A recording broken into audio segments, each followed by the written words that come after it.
Greg, SOCP, my man Greg, came out with a new tool. It's a utility, what do you call it? Well, it's the SOCP rescue tool. So when I originally designed this here, it's based off of the same configuration as the Dagger.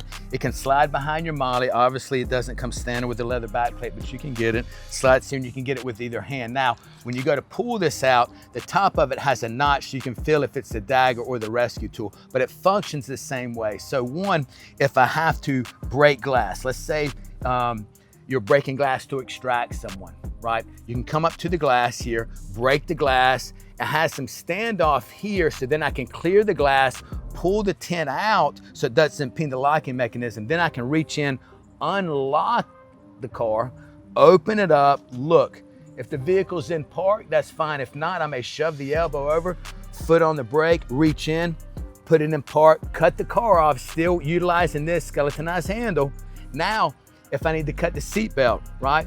I can rotate it over, quick cut of the seatbelt. If he becomes combatant there and I want to go less than lethal, I can impact strike with the carbide tip, soft tissue, push him off. I can go lethal or taser break contact, so it works very well there.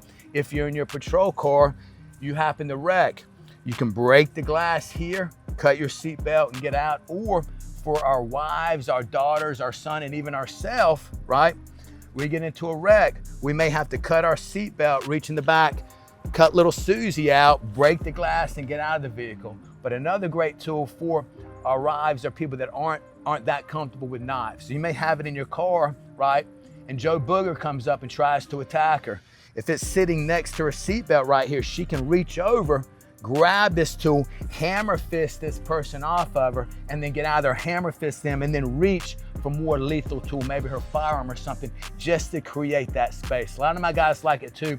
When they're in Europe, European countries and places like that, they can travel with this and they don't have any issues with it. Great, just blunt trauma. For law enforcement agencies like it because you can train a guy to utilize this. You can write SOCP rescue tool up as their intermediate weapon to create space to retain their handgun.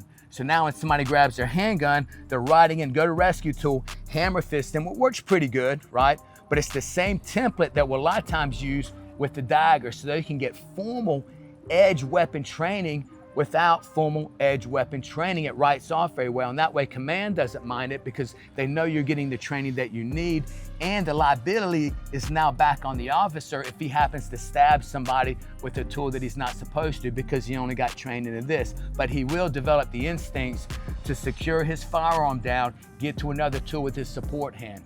Because at the end of the day, I wouldn't want you, my wife, my son, any of my family members, a close friend, to carry a firearm without some kind of edge weapon or tool that they can get to with their support hand.